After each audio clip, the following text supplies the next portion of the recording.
আসসালামু আলাইকুম, শুভ সকাল। আমি একটু শিং মাছ দিয়ে রান্না করতেছি, লাউ শাক, সিম এবং আলু। আসসালামু আলাইকুম।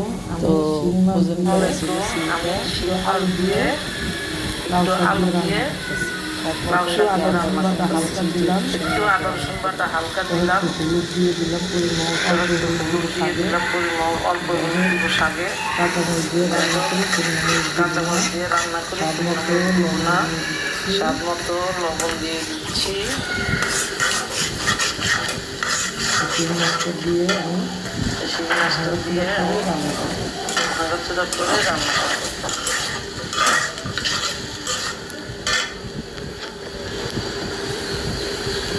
দেখো কিছু সিম দিয়েছি, সিমটা এখন আমি একটু সিম দিয়েছি, সিমটা আর একটু পরিমাণ আলু করে দিয়েছি, রেখেছিলাম, আর একটু আর একটু কষিয়ে আলু নিয়ে দিয়েছি, তারপর ঝোল যখন দিব কষিয়ে নিয়ে তখন লাউ ঝোল শাকটা যখন দিব। দিব আমি আমার তখন গাছের লাউ লাউ শাকটা শাকটা, দিব। আমি এটা আমার আমি গাছের লাউ শাকটা, রেখেছিলাম, এটা এই আমি যে সেই পরিষ্কার করে গাছের লাউ রেখেছিলাম। শাকটা, এই যে এটা সেই আমি একটু গাছের লাউ দিব। শাকটা, দেখেন এটা কত আমি একটু সুন্দর দিব। এখনো দেখেন টাটকা কত রয়েছে। সুন্দর এখনো এটা কি টাটকা ঝোল দেওয়ার রয়েছে। পরে দিব, এটাকে ইনশাআল্লাহ একটু ঝোল খেয়ে দেওয়ার পরে অনেক দিব, ভালো লাগবে। ইনশাল্লাহ খেয়ে অনেক ভালো লাগে।